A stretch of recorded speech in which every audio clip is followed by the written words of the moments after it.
So ayan, papakita namin kung paano namin pinapalitan ng truck group ng isang bulldozer. Ayan, nakikita nyo naman iba talaga mga diskarte ng mekaniko, no?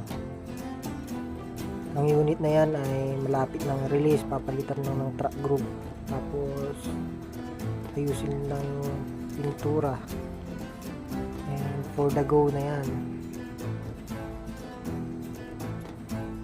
Kaya diskarte talaga ang mga mekaniko.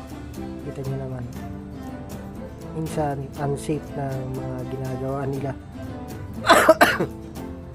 Tragis na po.